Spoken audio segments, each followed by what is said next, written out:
Olá, tudo bem? Eu sou a Mara Luque, você está no canal My News e este é o último Diálogos do ano. Hora de olhar para o futuro e pensar na vida que queremos ter em 2021 e além. Este programa nasceu com a proposta de unir pessoas que pensem no Brasil, que proponham soluções para nossos grandes problemas. Num cenário de tantos embates, a gente quis criar uma ilha de conversa, de discordância respeitosa, de conciliação e diversidade de ideias. Neste último programa de 2020, vamos falar da construção de um Brasil melhor. Eu sei que é um clichê, um papo que a gente cansa de escutar em ano de eleição, mas eu aqui vou tentar tirar dos convidados propostas concretas para essa construção. Para isso, eu convidei um cara que participou do primeiro diálogo. Nada mais justo do que convidá-lo novamente para fechar este ano de reflexões importantíssimas. O economista que foi um dos pais do Plano Real, ex-banqueiro e homem preocupado com o Brasil, André Lara Rezende. O outro convidado já fez de tudo. Foi prefeito, governador, deputado, ministro, 3 vezes candidato a presidente. Todo político que ele encontra, ele chama de colega, porque já exerceu quase todos os cargos disponíveis no Brasil. Ciro Gomes. Agradeço muito a presença dos dois. Vamos começar nosso papo.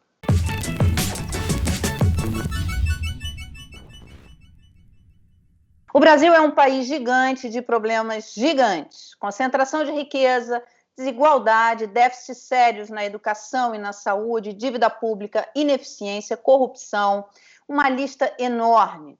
Todo mundo parece ter a solução para tudo, mas o que eu queria saber mesmo é qual é o problema mais urgente, aquele que está impedindo que o Brasil avance. Qual é a prioridade que temos que eleger e atacar para, pelo menos, conseguir botar o país nos trilhos? Quem começa? Ciro. Não, eu começo para deixar a palavra do professor. Enfim, meus cumprimentos a você, Mara, muito obrigado pelo convite.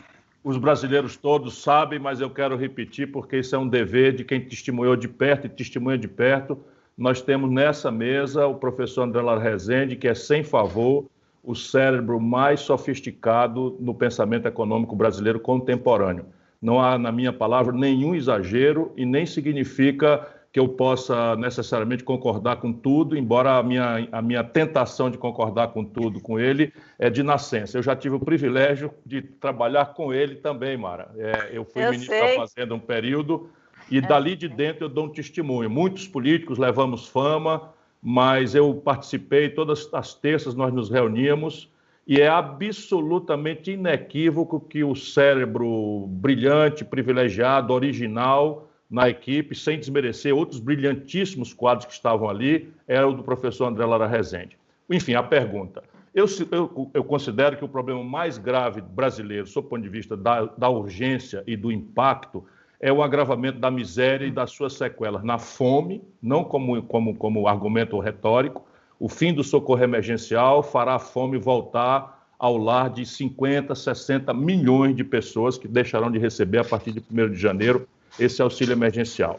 E a miséria e a desigualdade em aprofundamento e em agigantamento trazem sequelas terríveis na questão da saúde pública, um desgoverno absoluto que não sabe sequer como vai fazer a vacina chegar nas pessoas e na violência que hoje espeta o espinho do medo no coração de todo mundo. É a miséria e a desigualdade em processo de agravamento o mais urgente problema brasileiro. Você concorda, André? Deixa eu começar agradecendo a você o convite, ao quase constrangedor elogio que me faz o Ciro. Eu não vou conseguir fazer um elogio igual a ele, embora eu gostaria fazer pela persistência e a convicção com que ele continua todas essas décadas lutando por um Brasil melhor. Mas deixa eu dizer, eu acho que eu vou ter que concordar integralmente com o Ciro. É exatamente o que eu ia dizer. Quer dizer, qual é o grande problema brasileiro? Não é novo e é o problema de sempre. É essa incapacidade de superarmos o fosso entre um Brasil rico e moderno, porque o Brasil, de certa forma, hoje já tem um Brasil rico e moderno, e um Brasil pobre, onde impera esse fosso que separa do Brasil rico, e desse Brasil onde impera a pobreza, a miséria e a desesperança.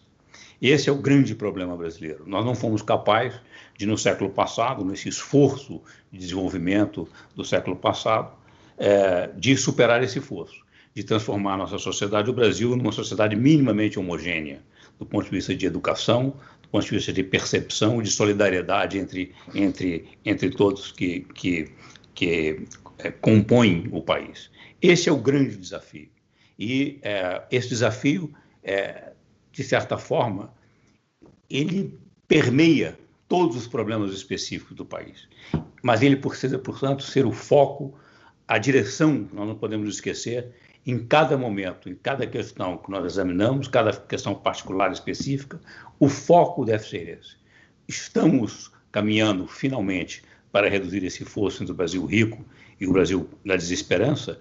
Estamos caminhando para construir uma sociedade minimamente homogênea, educada e solidária. Esta é a grande questão.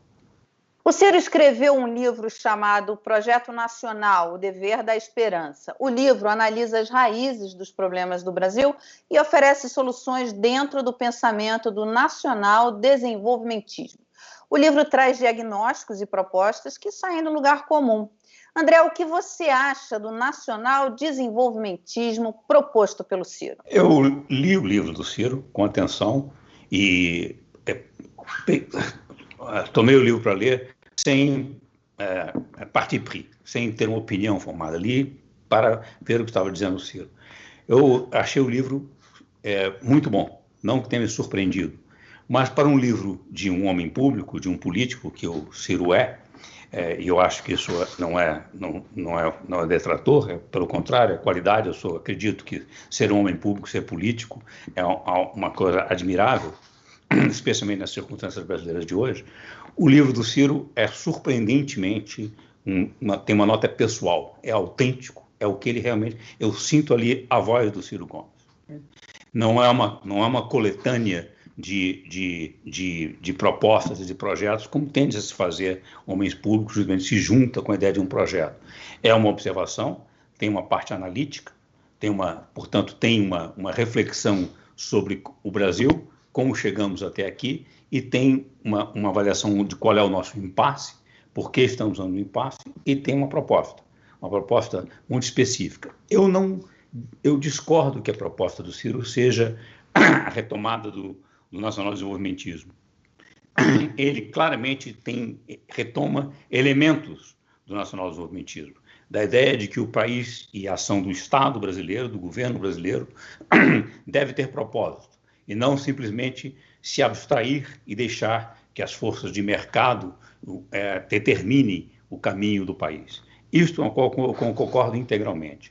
O que eu discordo sobre a questão de chamar de nacional-desenvolvimentismo é que o nacional-desenvolvimentismo ficou datado, porque ele era apropriado em certos momentos do século XX. As questões do século XX, onde o nacional-desenvolvimentismo foi bem sucedido, e ele foi levado ao paroxismo, de certa forma, por isso, depois ele também apresentou alguns problemas. Hoje, o que nós temos de retomar é a noção de um projeto de país, uma direção de longo prazo para o país, com a participação do Estado se não diretamente como o indutor disso, mas pelo menos como balizador desse projeto. E as questões do século XX são muito diferentes das questões do século XXI. Hoje nós estamos, como digo, todo momento é um momento de transição, mas hoje nós estamos num momento de velocíssima transição. E quem não entender isso, nós estamos com algumas revoluções, a revolução tecnológica, a revolução digital, e os propósitos que nós temos de fazer hoje, as reformas que precisamos fazer hoje, em 2020, não são as reformas que deveriam ter sido feitas no século XX. São outras reformas, dadas as circunstâncias, as possibilidades e os desafios do momento. E eu acho que no livro do Ciro, isso está bem colocado. O André, você sabe que você colocou um ponto, Ciro, que eu concordo integralmente. O nome do livro, quando ele fala isso do PND, ele remete a um passado que não está no livro. O livro tem ideias muito mais avançadas do que... Quando você lê aquele título, você remete ao governo militar, ao PND do governo militar, e não tem nada. Quando você mergulha e vai ler, as propostas são mais inovadoras, enfim, avançam, porque essa é uma questão que está sendo muito debatida, isso tanto na esquerda quanto na direita. A direita está atrasada ali no seu, e a esquerda também no seu pensamento. A esquerda acaba vocês no PDT, vocês tinham um projeto de reforma de previdência espetacular, muito melhor do que o que foi aprovado, e a esquerda não se uniu em torno daquele coisa, porque a esquerda foi negacionista, que não precisava reforma, Você sente isso, Ciro, ali? Porque o André está apanhando dos amigos dele por trazer notícias, por trazer um pensamento novo. Você sente isso também nos seus amigos ali, nos seus pares da esquerda? Eu sinto, sim. O grande problema no Brasil é que nós estamos nos conformando com adjetivos que já não respondem mais às complexidades e às transformações, como o André apontou mais uma vez de forma muito correta, que o mundo e o pensamento progressista mundial também sofreu. Nós somos aqui um pensamento que acontece de forma superficial, pouco lida e com um grave delay, um atraso, né, em relação àquilo que está acontecendo na Europa, onde normalmente essas grandes construções se elaboram. E a esquerda tradicional europeia se arrebentou completamente, na medida em que, não sabendo o que fazer com o colapso, né, do marxismo-leninismo, seus símbolos aí da queda do Muro de Berlim, etc., etc., resolveu aceitar com casca e tudo, como fizeram os trabalhistas ingleses, os eurocomunistas italianos ou os socialistas franceses, o neoliberalismo, que era uma ideia absolutamente avassaladora, também muito mais sofisticada do que supõe a crítica, não é, como se fosse um palavrão, né, que a esquerda brasileira, ou aqueles que se auto-referem à esquerda brasileira. O neoliberalismo na Europa, a partir do thatcherismo, é uma resposta meio forçada à emergência de centros dinâmicos de competitividade vindos do Oriente e que vem encontrar na competição em terceiros mercados e no próprio mercado europeu, não é, um produto onerado, um serviço onerado pela cunha do welfare state, pela cunha fiscal do estado de bem-estar social. Eu brinco dizendo que se eu fosse um lord inglês, eu entenderia perfeitamente que talvez fosse aquela emergência a necessidade de sobreviver, em função de Coreia, de Japão, de China, surgindo com essas peculiaridades sem a cunha fiscal de carregar o custo do estado de bem-estar social. Definitivamente esse não é o problema brasileiro. Então eu duvidei muito sobre o título do livro, mas achei que as palavras começavam o que o livro pretende ser. Eu não sou um intelectual, um acadêmico que tenha, né, a autonomia técnica, muito menos na área econômica. O que eu sou é um fazedor, há 40 anos eu testemunho muito de perto a vida pública brasileira, sou curioso dos intelectuais brasileiros e mundiais, leio compulsivamente aquilo que eu posso ler, e o meu livro ele assume, ele pretende ser uma chamada ao diálogo. E aí projeto quer dizer morrer a ilusão vã de que o laissez-faire, o fatalismo do espontaneísmo individualista das forças de mercado tem alguma condição estratégica de resolver nossos problemas. Nunca teve na história da humanidade, não terá, muito menos na condição brasileira. Nacional. E eu chamo a atenção e explico. Por que nacional? Porque as condições de empreender seguem sendo dramaticamente nacionais ou até regionais no máximo, mesmo com estresse como é o Brexit, por exemplo. Então, se você procurar o nível de maturidade tecnológica, o nível de escala das economias, ou nível de financiamento, ou, enfim, várias condições centrais à competitividade sistêmica são nacionais, sendo que existe uma atipia intransplantável, que é o dólar. Única moeda mundial, reserva de valor, e que pode ser emitida contra o PIB mundial, sem efeito inflacionário nem agora, nem nunca, como tudo está demonstrando, na economia americana. Então, nacional por isso. E desenvolvimento por quê? Porque eu acho, francamente, eu tenho lido o André e assim, estou muito feliz de ver um economista com o peso intelectual dele, com a respeitabilidade prática de uma pessoa que não só teoriza, mas já botou a mão na massa, já se arriscou pelo Brasil. É o único. Só para você ter uma ideia, ele não precisa, André, você não precisa reagir às minhas reflexões, eu estou querendo usar o seu exemplo para negar os outros. É o único que não aluga a voz dele para banco.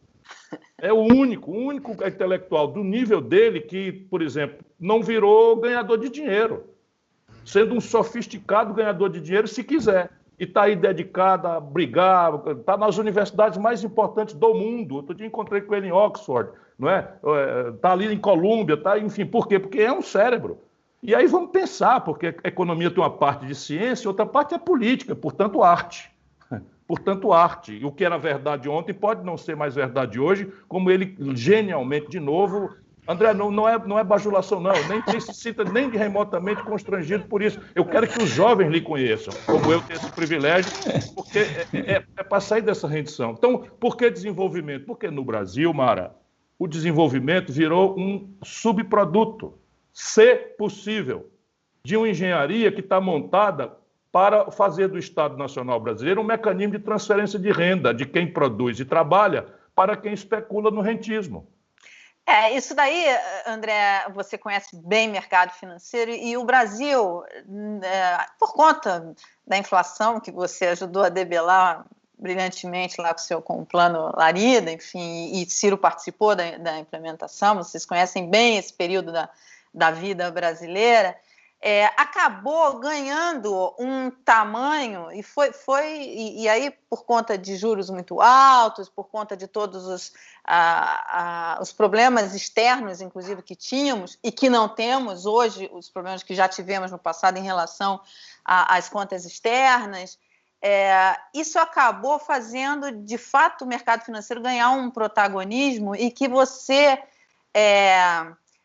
A gente já conversou sobre isso, já conversei com o Ciro também sobre isso, sobre essa coisa de empreender. Empreender no Brasil é coisa para desavisado. A gente fica assim muito... Eu lidero um grupo de jornalistas que está empreendendo e a gente apanha todo dia. Não existe uma coisa para pequenos e médios empreendedores. Como é que você vê isso, André? Deixa eu começar dizendo que eu acho que há, de fato, nas últimas décadas, na segunda metade do século passado e até no início desse século, houve uma hipertrofia do mercado financeiro. Isso não é um fenômeno simplesmente brasileiro. No mundo todo, isso ocorreu. E essa hipertrofia do mercado financeiro é uma distorção, é clarissimamente uma distorção. Ela tem provocado uma enorme concentração de riqueza, além do velho problema de distribuição de riqueza que nós sempre tivemos no Brasil, mesmo nos países avançados. Vamos usar o exemplo dos Estados Unidos. A hipertrofia financeira tem provocado agora uma extraordinária concentração de riqueza e redução, assim, joga a classe média, que foi do grande período de essa janela de prosperidade do pós-guerra, pós-segunda guerra do século XX, foi interrompida a partir dos anos 80, dos anos 90 e de lá para cá. E isso é o que está causando grandes problemas, inclusive um problema seríssimo da questão da legitimidade percebida da democracia representativa, com o apelo que isso provoca para lideranças demagógicas e com cortes autoritários. A direita e a esquerda, essa divisão direita e esquerda perdeu um pouco de sentido, né? Porque essas lideranças demagógicas podem ser de direita, podem ser de esquerda. Podem começar a direita e mudar para a esquerda, podem começar a esquerda e transitar para a direita. Tanto faz. E, com certeza, essa hipertrofia dos mercados financeiros é parte desse problema. Eu não tenho nenhum preconceito com o mercado financeiro. Eu trabalhei no mercado financeiro 40 anos. Eu simplesmente acho que o mercado financeiro tem um papel, mas não é um papel que está fazendo hoje. Hoje o mercado financeiro é simplesmente uma distorção. E ele é uma distorção e ele atrai para si, como ele tem um enorme concentrador de riqueza e de distribuidor de riqueza entre o grupo que dele participa, ele tem atraído cérebros brilhantes e realmente gente de altíssimo nível, que, infelizmente, uma vez não é defesa de interesses específicos. Meus colegas, essa semana, ouvi de um dizendo que, como se eu estivesse dizendo que eles estão defendendo interesses do mercado financeiro. Não é isso exatamente. Eu nem sei se o mercado financeiro tem interesse em que o país não vá bem. Claro que não tem. Perfeito? Então, é o contrário. É que esse grupo fica um grupo encerrado em si mesmo, que só fala um com os outros, com uma enorme questão de um inbreeding, como é que se diz isso? Uma questão de eu falo com você, você fala comigo, eu te cito, você me cita, nós falamos só a mesma coisa. A gente pode dizer com bolha. Exatamente. O Delfim Neto chamava isso, falando de Brasília, de tribos endogâmicas. Exatamente isso. Então é uma tribo e eles têm a impressão que eles são o universo. E eles só falam entre si mesmos e qualquer pessoa que não diz exatamente o que eles estão dizendo, é excluída. E como você passa a repetir o seu grupo de referência e de forma, como se diz isso, me escapa a palavra agora, quer dizer, um repete o outro, o que acontece é que você para de pensar. Simplesmente isso passa a ser simplesmente repetição de chavões. E dogmas, diz, né? Eles trabalham com dogmas. Ele tem alguns dogmas que ele não abre mão. Por quê? Porque quando você para de pensar, você passa a usar só pequenos dogmas, chavões, que são sinalizadores de está comigo ou não está comigo, é do meu grupo ou não é do meu grupo.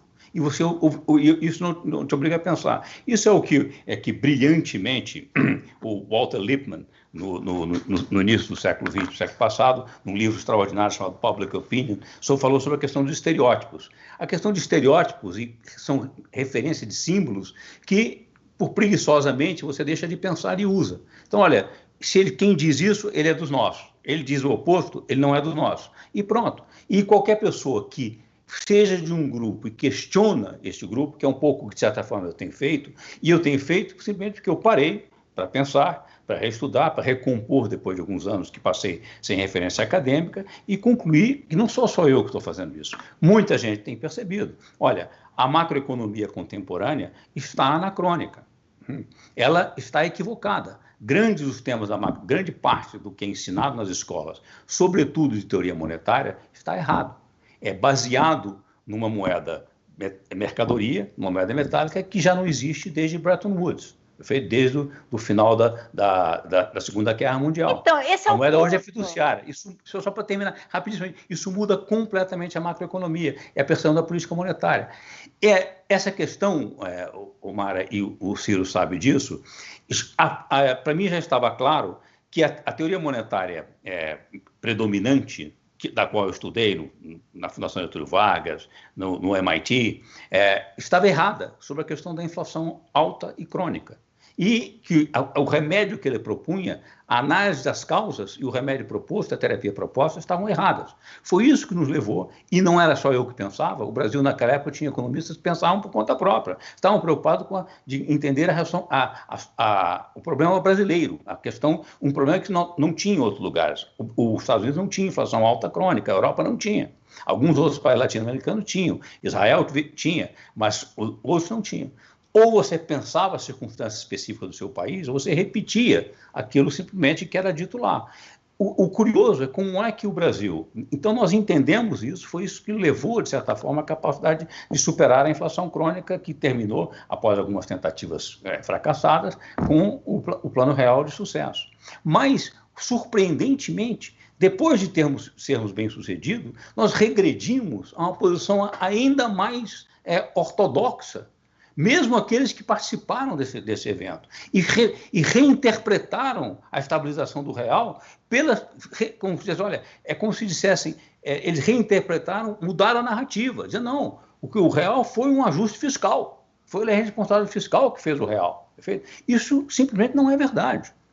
E não é isto. E agora está flagrantemente falsificado. Como tem feito desde da grande crise financeira de 2007, 2008, nos países avançados, com o experimento do QE, do Quantitative Easing, ficou demonstrado que inflação não tem absolutamente nada a ver com expansão monetária, com expansão dos passivos monetários. Nada. E não é dizer que você pode expandir moeda sem limite. Isso é a caricatura que se faz para combater aquilo que nós estamos falando. Claro que não. Não é que você não tem que ter responsabilidade fiscal. É claro que tem. Aí você tem que entender o que é responsabilidade fiscal. Responsabilidade fiscal é gastar bem, com retorno social e com retorno da produtividade. Responsabilidade social não é equilibrar o orçamento tributário a qualquer custo, em qualquer circunstância. Simplesmente isso. Perfeito? Agora, esta questão é que é surpreendente, porque que no mercado financeiro, para terminar, consolidou-se uma percepção de que esse é o único assunto relevante. É só equilibrar as contas públicas. E qualquer pessoa que critique o equilíbrio das contas públicas a qualquer custo é um perigoso terrorista econômico. O André, Mara, deixa eu só colocar aqui 3 ou 4 ou duas ponderações em cima desta óbvia, né, evidência que o André traz para a nossa reflexão. Vamos falar, um quilômetro de estrada. Um quilômetro de estrada custa $5.000 a manutenção anual. Se eu passar 10 anos sem dar manutenção, eu economizo $50.000. Só que com 10 anos, o frete fica mais caro porque a estrada esburaca, morre gente, o seguro fica mais caro, etc, etc. E a estrada, ao ficar esburacada de forma comprometida, na base e subbase, eu vou gastar $200.000 para recuperá-la. Isso é o que nós no Ceará não fazemos a vida inteira. Sabe quantos dias de déficit eu, Ciro Gomes, que fui prefeito da 5ª cidade brasileira, governador do 8º estado brasileiro, ministro da Fazenda desta sofrida economia brasileira, sabe quantos dias de déficit eu tenho na minha história? Nenhum. E sabe qual é o respeito que eu mereço dessa turma endogâmica do mercado financeiro? Eu sou um terrorista. Eu sou um perigoso, uma perigosa. Eu não sei de onde tiraram isso. Nos valores deles. Nos valores isso é verdade. Deles. Vocês têm um histórico de trato fiscal. Sabe o que eu fiz? Eu acho que nem o André sabe disso. Eu era governador, peguei o estado muito equilibrado do meu antecessor, ex-governador Tasso Gereissati, e tinha 37% de recursos livres para investimento em bases correntes. Já pagar a dívida. O que eu fiz? Peguei 7% desses 30%, fui a mercado, via corretora do banco, que na época era estatal, e comprei 100% da dívida mobiliária do estado do Ceará com deságio médio de 40%. Sabe o que aconteceu? O Ceará ficou sem dívida mobiliária, aquela que quebrou o Banespa, o Banege, etc, etc. O Ceará até hoje é o estado fiscalmente mais sólido. O que adianta isso? Isso é interessante, Ciro, que realmente tem dois pontos interessantes que vocês colocaram aí, 3, na verdade. Primeiro Deixa eu acrescentar a segunda provocação. Esse problema do lado do rentismo gera uma crítica estúpida do lado da dita esquerda. Como se o valor do equilíbrio fiscal, da saúde fiscal, entendida como qualidade do gasto, sustentabilidade das finanças públicas num tempo do Estado, que é um tempo de instituição permanente, não fosse em si um valor. E aí entra na demagogia corporativista de gastos perdulários e de bajulação aos microinteresses corporativos que se confundem como se fosse esquerda no Brasil. Exatamente, quer dizer, o que a gente está falando e por isso eu queria muito falar com vocês hoje, porque vocês trazem uma visão para essas demandas novas, inclusive, do mundo e do Brasil. É um outro contexto, como você falou, André, até a moeda é diferente hoje, enfim, está cada vez mais... Mas você precisa aprofundar essa ideia do André, é absolutamente importante que seja popularizada e debatida. Sabe qual é a ideia, né? A ideia é o seguinte, dívida de curto prazo, emissão de moeda e dívida de longo prazo em tempos de juro baixo é a mesma coisa. Então, é isso que a gente vai falar agora. A MMT, sigla em inglês para Teoria Monetária Moderna, desafia algumas noções que os economistas ortodoxos alimentam há muito tempo sobre os perigos da emissão de moeda, por exemplo, ou sobre a austeridade fiscal. O livro mais recente do André, Consenso e Contrassenso, advoga uma nova forma de pensar a emissão de moeda e a questão fiscal. Ciro, esse pensamento conversa com o seu projeto? Ele é aplicável no mundo real? Ele é muito mais audacioso do que eu, confesso, por cautelas, porque eu volto a dizer, eu não sou intelectual, um livre pensador, eu sou um militante da política. Eu faço cálculos, né? Embora esse livro eu tenha resolvido colocar o que eu penso, o que eu ando falando realmente ao longo dos últimos 10 anos, ele é um discurso, ele não é uma tese acadêmica, e ele só frequenta provocativamente a ideia de projeto nacional, mas ele já diz claramente os limites do nacional desenvolvimentismo do passado, porque suas premissas sumiram. A velocidade de superação das gerações tecnológicas não permite mais uma lógica de substituição de importações, da agulha ao avião, passando pelo computador, e tudo isso é real, Embraer, lei de informática, isso não é mais praticável. E a lógica de que nós nos financiaríamos sem enfrentar o desafio de construção de poupança nacional, eternamente vinculado à nossa sorte e aos fluxos internacionais de capital, que ao longo de 3, 4 décadas foram generosos nos seus prazos e nos seus custos, e a partir daquela alta unilateral de juros nos Estados Unidos, ali pelos 79, 80, arrebentou conosco, de maneira que nós nunca mais achamos o caminho. por conta dessas interdições ideológicas e desses pensamentos, embora o Brasil tenha condição, eu sou comovidamente convencido, tanto que tenho a coragem de me propor ser o responsável por resolver o problema do Brasil como candidato a presidente reiterado. Vou tentar a última e quarta vez agora, mas cada dia com mais convicção, porque a tragédia é tão grave, tão generalizada, que mesmo as convicções da tribo endogâmica estão aí meio abaladas, e quando eu faço essa referência, não digo elogiosa, mas justa com o André Lara Rezende, eu estou querendo isso, preste atenção nele, ouçam o André, pensem no que ele está dizendo, não rebatam antes de refletir, de digerir isso daí. Então o Brasil precisa desenvolver isso porque nós somos únicos no mundo. Sabe, nós somos um país que não pode se dar o luxo de não ter mais indústria, enquanto o Chile pode fazer essa opção, a Bolívia pode fazer essa opção, a Colômbia pode fazer essa opção, em prejuízo deles, a meu juízo. O Brasil não pode fazer essa opção. Nós não vamos alimentar 210 milhões de bocas vendendo milho, soja, boi, frango, né, petróleo bruto e minério de ferro. Essa conta não fecha. É inegável a necessidade de reformas no Brasil. Eu queria falar especificamente de duas que estão em discussão agora, reforma tributária e reforma administrativa. Vocês concordam com essas reformas do jeito que foram propostas? Que reformas o Brasil precisa? Mara, deixa eu só fazer uma rapidíssima observação sobre o que você disse. Eu mencionei MMT, mas depois parei de falar, inclusive, do MMT, porque MMT é uma coisa muito mal compreendida. O que aparece no MMT é simplesmente o MMT não é simplesmente uma análise descritiva de como funciona um sistema monetário contemporâneo que é fiduciário, que é diferente do que está ensinado no livro do texto, que ensina errado, algo que se entendeu na década de 90, mas não se escondeu debaixo do tapete. O Banco Central não controla as bases monetárias, que moeda não tem nada a ver com inflação. Essas questões foram aposentadas em silêncio. O MMT simplesmente descreve como funciona o mercado monetário e de dívida pública com moeda fiduciária. Como disse o Ciro, que a distinção entre moeda fiduciária e dívida pública é muito menos importante do que parece. Moeda é simplesmente uma dívida pública que não tem resgate, é o que chama uma perpetuidade. E não paga juros. Agora, como a dívida pública está pagando zero de juros, a distinção desapareceu praticamente, perfeito? Não faz nenhuma distinção. Perfeito. Muito bem. Por que confunde falar em MMT? O MMT, várias das pessoas que entenderam o MMT passaram a defender, na esquerda do Partido Democrata Americano, proposta usando o MMT com um objetivo normativo. Olha, dado que é assim que funciona, isso abre certas possibilidades para as seguintes propostas de políticas. Sem discutir se as propostas de políticas são positivas, negativas, ou se concordo integralmente com elas ou não, essa confusão é que faz com que o MMT fosse uma questão ideológica, quando não é. É simplesmente a descrição de como funciona o sistema, esse sistema monetário. E é muito importantíssimo entender isso. E qual é a questão chave disso?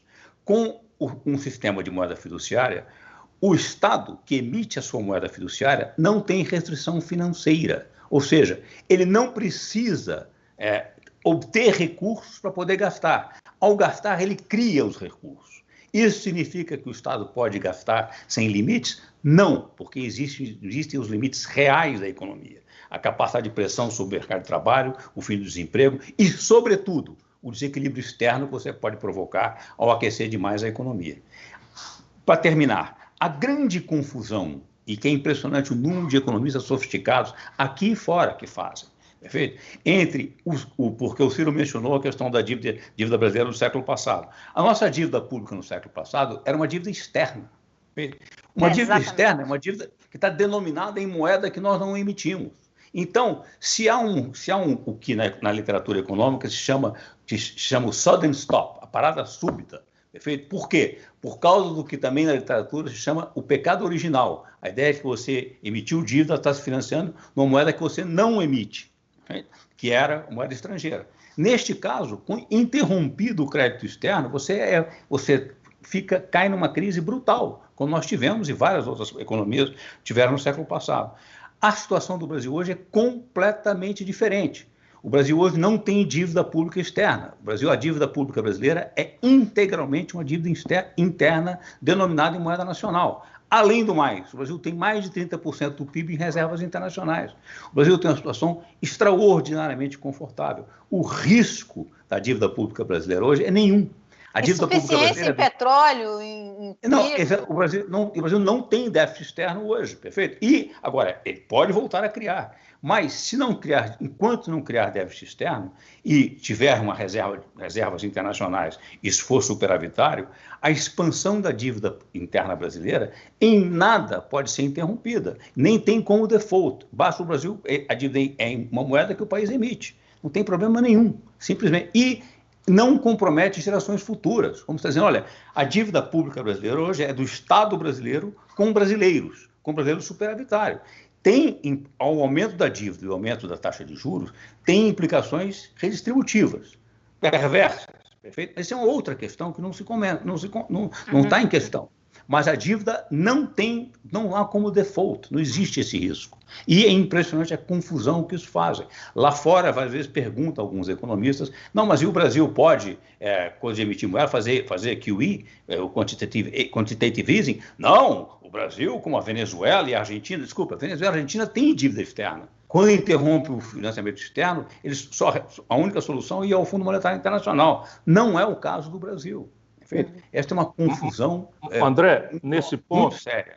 Nesse ponto eu vou substituir a Mara, porque eu tenho acompanhado e lido tudo que você tem falado, e isso é muito instigante, muito mesmo.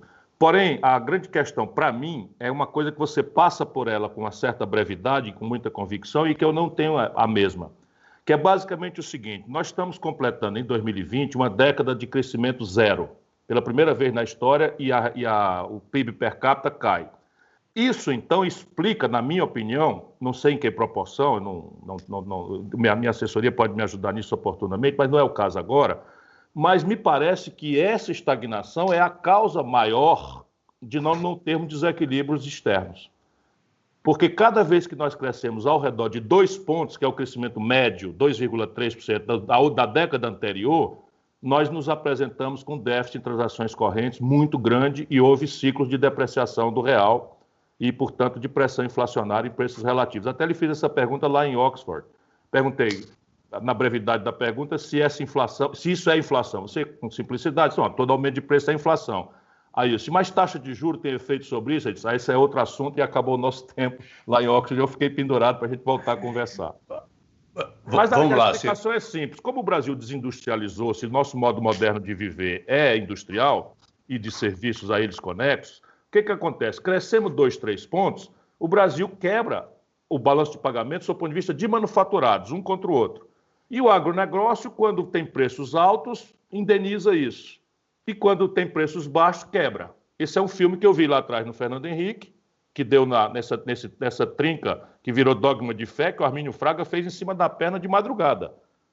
Isso numa economia hiperindexada, aqui, câmbio flutuante, superávit primário, meta de inflação, tudo foi feito em cima da perna, rabiscos do gênio do Armínio Fraga, mas que é completamente rendido a essa ideia, a ideia do século XX, né, dessas coisas todas, como é que se resolve. Enfim, mas isto no Brasil parece ser uma argola, e o teto de gastos veio para aperfeiçoar isso. Que é como se você botasse uma argola de prata num cachorrinho que tem 3 meses de nascido, esperando que ele seja adornado com essa mesma argola de prata quando ele tiver 3 anos. Deixa eu responder rapidamente, Ciro.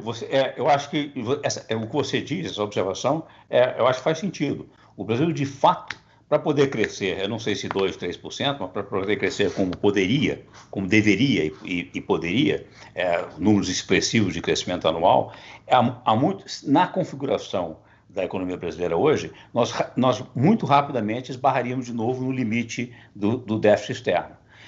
Por quê? Você tem toda a razão, o Brasil se desindustrializou. Agora, o Brasil precisa se reindustrializar, mas não fazer a indústria que era, de novo, a indústria do século XX. Claro. É a indústria contemporânea, que é a indústria de alta tecnologia, completamente diferente. Então, não é uma indústria que foi baseada no protecionismo do passado, para manter vivas indústrias que já se tornaram obsoletas. Mas, professor, deixa eu lhe ponderar nesse ponto. Eu identifico, menos por arbítrio meu, e mais por olhar a conta brasileira, 4 complexos industriais, aspas, tradicionais do século XX, onde uma substituição de importações parece se impor. Uma delas virou caricatura em tempos de pandemia, o complexo industrial da saúde. Quer dizer, o Brasil está importando agora, não dá para vacinar, não é porque a vacina não está dominada e o presidente é um obscurantista. Não tem seringa nem agulha.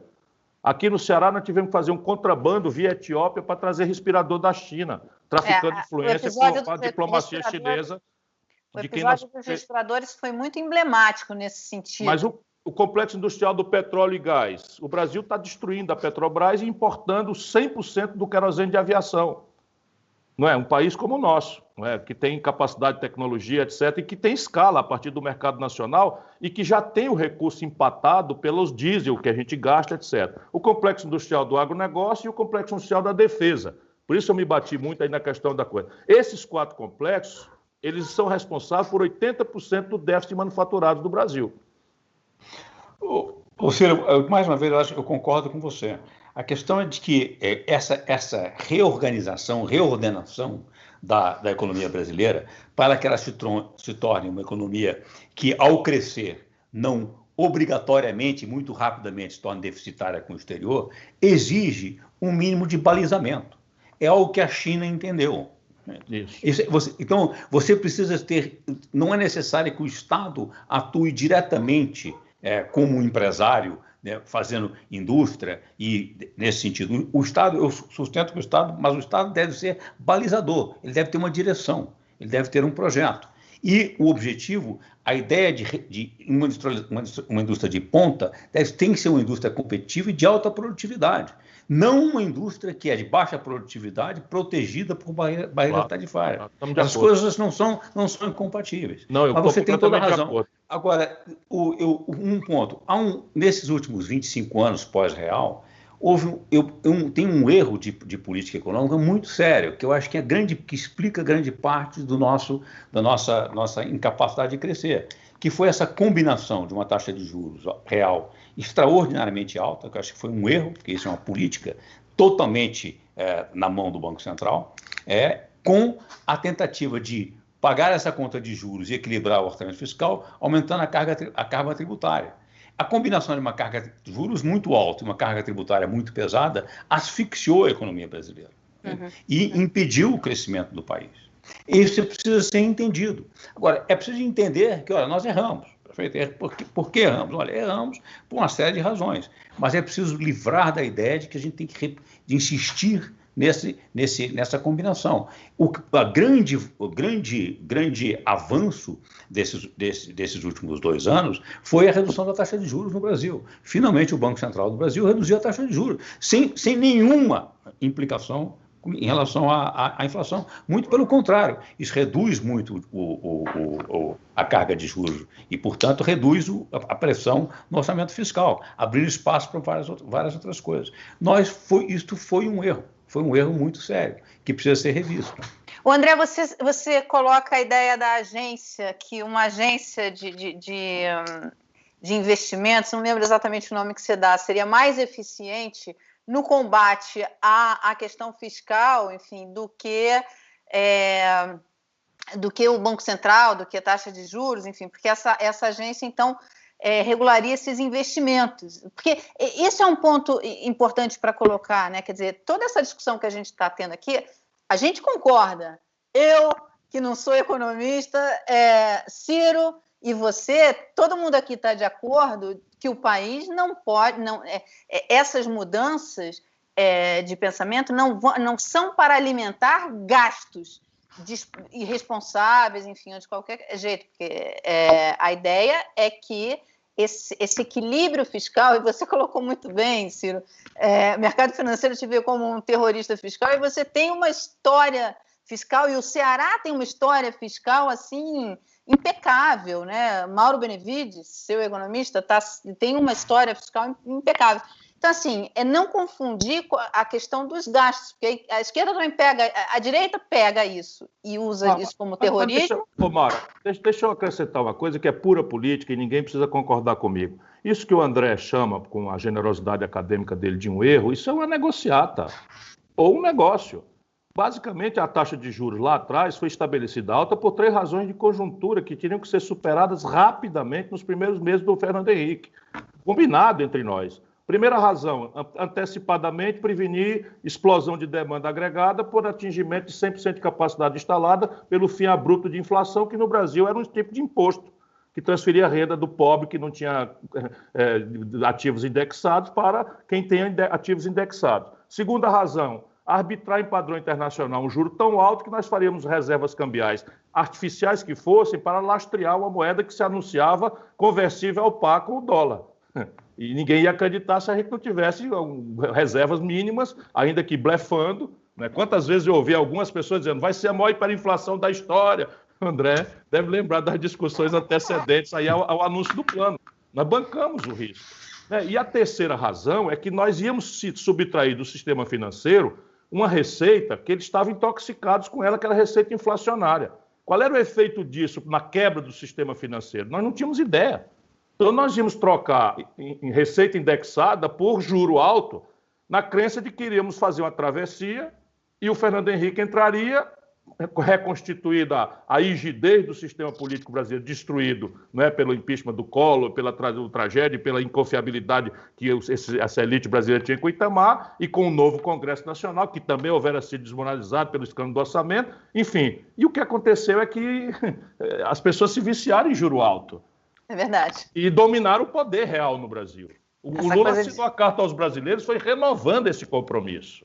Vamos ter clareza disso. E se afirmam monopolistas da esquerda. Papo furado. Ou a gente refunda o Brasil em bases teóricas, generosamente discutidas com quem tem inteligência para isso, por isso o meu elogio repetido e sistemático ao André Lara Rezende, ou esse país está ferrado. Deixa eu dizer, eu acho que o Ciro tem toda a razão. A ideia do juros alto, juros extraordinariamente alto, existem razões realmente mais do que justificadas para usarem por períodos muito curtos em circunstâncias excepcionais. Perfeito? E esta era a ideia no lançamento do real. Perfeito? Não tinha como, diante das incertezas e das desconfianças naturais, perfeito? De mais um plano de estabilização que nós estávamos lançando naquele momento, que a taxa de juros fosse alta. Ela ter ficado o grande equívoco, prefiro chamar assim, porque até eu acho que eu caí nele, foi manter essa taxa de juros por um período, por décadas. Esse foi um grande equívoco. Mas deixa eu tomar rapidamente o que você falou sobre uma agência fiscal. O que eu estou dizendo assim, a política monetária e a política fiscal não são políticas que podem ser administradas e dirigidas de formas separadas. Elas são necessariamente interligadas. E o que acontece no Brasil, muitas vezes, elas são tocadas de formas não apenas separadas, como contraditórias, o que é uma catástrofe. Então, a política monetária e a política fiscal são parte de políticas públicas mesmo. E com o Kiwi, de novo, tornou muito pouco clara a linha que delimita a política monetária e a política fiscal. Hoje, o que é política monetária e o que é política fiscal não é claro. O que continua a chamar de política monetária é simplesmente a fixação da taxa de juros pelo Banco Central. Porque as pessoas não sabem. Quem determina a taxa de juros é o Banco Central. Fala, mas ele só determina a taxa de um dia, do overnight, sobre as reservas bancárias. Mas é a taxa de juros de um dia sobre as reservas bancárias que é o principal e o único determinante de toda a estrutura de juros sobre a dívida pública. Isso é um termo técnico, não vou entrar nisso aqui. Portanto, o Banco Central tem o poder de determinar o custo da dívida pública do seu país na sua moeda. E, portanto, pôr a taxa de juros acima da taxa de crescimento de longo prazo do país, por muito tempo, é um grave equívoco. Pode ser posta? Pode, em circunstâncias excepcionais, quando há necessidade. Pôr a taxa de juros abaixo de um nível de um nível zero e negativo é altamente perigoso, porque estimula não a inflação de bens e serviços, a situação que afeta o consumidor, mas a uma inflação de ativos especulativos, de ativos financeiros, da bolsa, de imóveis, etc., com grandes riscos à frente para o próprio mercado financeiro e com efeitos perversos do ponto de vista de distribuição de riqueza. Muito sério. Então, a taxa de juros deve ser mantida entre um intervalo de taxa de juros real zero e taxa de juros real não inferior à taxa de crescimento potencial da economia. Esta é a referência que deve ser usada. Bom, dito isso, Política fiscal é muito importante. Como nós aprendemos, e está claro, hoje, com todas as letras, a política monetária, a partir de um certo ponto, quando a taxa de juros chega muito perto de zero, ela não estimula mais o investimento. Então, nem se você expande a liquidez, que é o QE, o quantitative easing, você também não estimula o investimento. Você cria liquidez e gera essa especulação, essa inflação de ativos. Você deve usar, isso não é nenhuma novidade, isso foi o que Keynes chamou de armadilha da liquidez, lá no livro da Teoria Geral, em 1936. Perfeito? Diante de uma armadilha da liquidez, o que você tem que usar? Você tem que usar a política fiscal, fazer investimentos públicos. Por quê? Não simplesmente isso é contracíclico, no momento que você tem recessão, e nós temos agora por causa da pandemia, como isso define os investimentos públicos, eles não competem com os investimentos privados. Pelo contrário. Caso brasileiro, professor, desculpa, nesse ponto só, é a única saída para a gente sair da estagnação na produtividade do país, que está há 10 anos parada. É exatamente isso. Olha, sem o investimento público é o motor de arranque da economia, é o que define o investimento à frente. Ele não compete nessas circunstâncias com o investimento privado. Ao contrário, é complementar. Ele vai balizar e atrair investimento privado. Perfeito? É fundamental entender isso. Agora, você não tira, como o Ciro sabe muito bem, que eu já esteve lá como ministro, você não consegue fazer investimentos públicos da noite para o dia. Investimentos públicos exigem estudos, projetos, trabalho. Então, assim, pacote de investimentos públicos, você pega aquilo que está na gaveta, aquilo é tudo para inglês ver, que não tem o menor sentido. Então, você precisa ter investimentos bem estruturados, bem montados e ordenados de acordo com um plano estratégico de longo prazo. Agora, esses investimentos devem ser, a velocidade com que eles são feitos e com que eles são implementados deve se balizar de acordo com quanto de pressão isso está provocando na economia, no mercado de trabalho, nas contas externas. Isso deve ser avaliado, portanto, por uma agência técnica, submetido, evidentemente, às instâncias democráticas da democracia representativa, mas essa agência técnica é quem avalia, propõe o ritmo desses investimentos. E isso é tão importante, baseado em quê? Dos mesmos sinais que o Banco Central avalia se tem que subir ou baixar a taxa de juros. Se a economia está superaquecida ou está muito fraca. Se tem pressões inflacionárias e pressões de demanda agregada ou não. Esta que eu chamei de uma agência de investimento, é uma agência técnica que tem os projetos de investimentos porque, evidentemente, investimentos públicos têm enormes pressões políticas. As pressões políticas são legítimas, mas você tem que se proteger das pressões ilegítimas sobre os investimentos públicos. E isso é que uma agência técnica pode fazer. Deixa eu só nesse ponto, Mário, eu estou sendo, porque, enfim, estou ouvindo uma sinfonia de belíssimo acabamento. Veja, eu já adianto o meu palpite sobre isso, selecionando determinadas obviedades que não têm insumos importados. Por exemplo, 50% dos domicílios brasileiros não têm saneamento básico. Ciro, esse é o meu exemplo preferido. Eu falo, olha, não fazer investimento em saneamento é criminoso. Pois é. É criminoso. E é uma alavanca importante. Não, ele emprega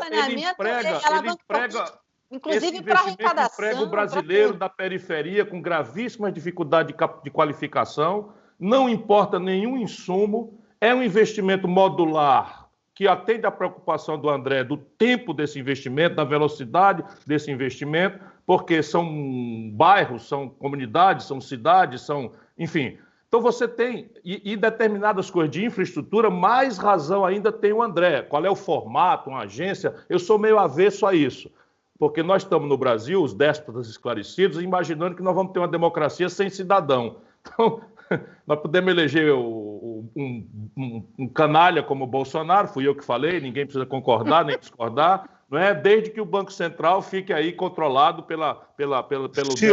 Ciro, como eu disse isso no meu último artigo, essa questão da governança disso é altamente crítica. É crítica. E nós temos que escapar nós temos que escapar da arrogância tecnocrática. Eu concordo integralmente. Veja, André, o projeto São Francisco é uma obviedade. O projeto de transposição de São Francisco, e a Marina me ajudou muito a desmistificar, a amadurecer, a cercá-lo de todas as precauções ambientais. Isso é um projeto que eu executaria em 3 anos, porque é fisicamente muito simples. Demoraram 14 anos. Stop and go E negócio de doido. Então, a ferrovia transnordestina explode um lugar de miséria, de potencialidades, etc, etc. Tá, anda 50 quilômetros, faz 20 anos. Por quê? Porque não tem realmente planejamento, não tem uma regularidade, não tem comprometimento, e você começa a entrar numas ineficiências. Então, este valor é absolutamente central. Por isso que eu falo em projeto. Projeto supõe objetivo, meta, prazo, avaliação, controle, supervisão, prêmio, punição. E isso é que é projeto na minha compreensão. Eu ficaria aqui a tarde inteira, enfim, que é uma aula que vocês estão dando.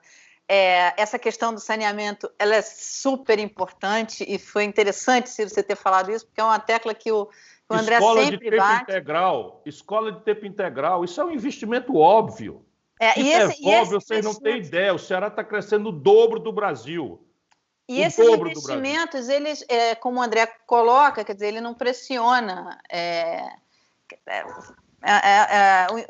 A presença do Estado como catalisador desses investimentos não pressiona a inflação, não pressiona nada. Ferrovia, sim. Ferrovia, nós estamos importando trilho. O Brasil, que já foi capaz de produzir trilho, não produz mais trilho. Estamos importando trilho da Polônia e da China, obviamente. Eu queria só, para amarrar, que vocês fizessem uma amarração rapidinho, só para a gente terminar, para 2021. O que vocês estão enxergando em 2021? Fala alguma coisa boa aí pra Deixa gente. o André terminar. O André termina com a coisa boa, porque... Veja, essa questão de ano, isso é uma ficção psicológica da nossa fragilidade humana. A gente precisa organizar a vida em pequenos lapsos e tal, porque... A ideia de que as coisas não vão sendo assim, e não importa se é 31 de dezembro ou 1º de janeiro, porque lá atrás o Constantino, o imperador romano, organizou a mistificação, etc. Ou se o Papa Gregório corrigiu a mistificação, ou se, enfim. Mas veja o que acontece. No 31 de dezembro acaba o socorro emergencial e nós pegamos a economia brasileira com 14,x de desemprego, 5,x de desalento, que é como o BGE chama o desempregado que desistiu de procurar emprego, com pela primeira vez na história a maioria do povo sadio para o trabalho empurrado para a informalidade, sem nenhuma proteção, e você falar em produtividade na economia, cuja mais da metade está na informalidade, é um contrassenso absoluto. Não vai ter ganho de produtividade no Brasil jamais. Salário mínimo congelado e a inflação da cesta básica comendo o orçamento doméstico. Se não tiver saque em supermercado, é porque eu não conheço mais o Brasil. Esse é o cenário. Agora, o ano fiscal morrendo, vamos lá para o terrorismo que o André está denunciando. Dívida pública alcança 100% do PIB em 12 meses, déficit primário R$1 trilhão nos 12 meses, e a justificativa de que a despesa tinha que crescer pela pandemia, todos nós concordamos, mas déficit é uma relação entre receita e despesa. Nenhuma ideia na receita. Nenhuma ideia na receita, nem sequer um pente fino nas renúncias fiscais, que atinge no ano de depressão econômica 300 bilhões de reais. No Brasil, locadora de veículo como a Localiza tem renúncia fiscal. E multinacional de automóvel tem renúncia fiscal. Negócio sem pé nem cabeça, tudo clientelismo, suborno, corrupção, e aqui e acolá, alguma boa vontade, alguma coisa. Mas aqui no Ceará nós já fizemos. Lá atrás, 3 anos atrás, quando a gente viu a trolha vindo, passamos o pente fino, chamamos os empresários, e cortamos 15% dos incentivos fiscais para manter rígidas as nossas contas. Então, essa é a tragédia do ano 2021. Qual é a ideia dessa gente? O Paulo Guedes, desculpe, ninguém precisa concordar comigo, não sabe de nada da vida brasileira. Ele não enxerga um dedo na frente do nariz. E agora, a única e grave conquista, que é a taxa de juros abaixo, até não está correta, eu concordo com o André, não precisava tanto, mas o pretexto agora, o terrorismo todo, eles vão reverter. Vão reverter a taxa de juros e aí você cai no gravame ainda mais da situação brasileira. Olha, eu estou apavorado. Apavorado não. Eu estou preocupadíssimo com isso e vou partir para criticar com antecedência. Ô André, o dever da esperança agora está com você. Vai, fala aí. Mara, você sabe, eu resisto, concordo com o Ciro mais uma vez sobre a questão do ano calendário, mas eu resisto muito à questão de discutir conjuntura e curtíssimo prazo. É essa miopia da obsessão do curto prazo que nos perde, nos tira do caminho. Nós temos que ir. E é muito difícil fazer previsão do que pode acontecer. Claramente, o que eu gostaria de terminar com esperança é que o potencial do Brasil, isso é um clichê, mas é extraordinário, nunca foi tão grande. O Brasil tem um país rico, competente, altamente sofisticado, e tem um potencial, um mercado interno gigantesco, excluído para ser absorvido, que é um potencial extraordinário de crescimento no país. No mundo, quando o mundo está envelhecido e com excesso de oferta de bens privados, o Brasil tem ainda uma extraordinária carência. Então, o Brasil tem tudo para crescer. O que freia, e o Brasil, diz de novo, é superavitário com o setor agroexportador, é um país que, se fizer um inteligente redirecionamento industrial para a indústria e a tecnologia de alto nível do século XXI, poderá continuar o caminho de crescimento rápido com autossuficiente durante todo este século, muito rapidamente. Nós estamos prontos para isso, mas existem amarras que nos restringem. Essas amarras é uma combinação, na minha visão, são amarras intelectuais, são ideológicas, são esses dogmas de economistas. O Ciro abriu dizendo que economia não é ciência, economia é política. Economia é uma forma de organizar com uma certa racionalidade, dentro de certas premissas, a argumentação política. Mas é uma impostura pretender que se está argumentando com teses científicas. Todo é política. O que aparece como a restrição, por exemplo, a restrição fiscal, não é uma restrição científica, isso é uma restrição política administrativa, que pode fazer sentido ou não, depende das circunstâncias. Portanto, a discussão, usar o argumento da cientificidade, de que eu estou discutindo algo que você não sabe, toda vez que um economista dizer alguma coisa que você acha que ele não consegue explicar, que você não vai entender, porque é tecnicamente, desconfie, porque ele simplesmente não está querendo argumentar com você de forma correta. Tudo que um economista tem a dizer deve ser compreensível para uma pessoa normal, um cidadão educado. Essa é a questão. E, portanto, eu acho que nós temos que nos livrarmos dessas amarras, desses preconceitos intelectuais, dessas restrições, e nós precisamos urgentemente reorganizar a governança do país. O Estado brasileiro precisa rever a sua governança. Não é reforma administrativa, não é reduzir, é também reduzir o custo operacional do Estado. Mas o Estado tem que ter um Estado eficiente, um Estado que custa pouco e oferece muito, que é exatamente ao contrário do que o Estado brasileiro é hoje. Ele custa muito e oferece muito pouco para o cidadão. Isso depende de uma governança e tem a ver não só com a parte administrativa do Estado, como também com a governança democrática, que precisa ser repensada. Muito obrigada, Ciro. Muito obrigada, André. Eu acho que a gente vai ter que se encontrar outras vezes ao longo de 2021 e 2022. Vou abolir essa coisa de fim de ano, começo de ano, até porque a pandemia já me deixou bem confusa, não sei em que mês eu estou, para a gente voltar a conversar e debater esses assuntos. Muito obrigada, viu?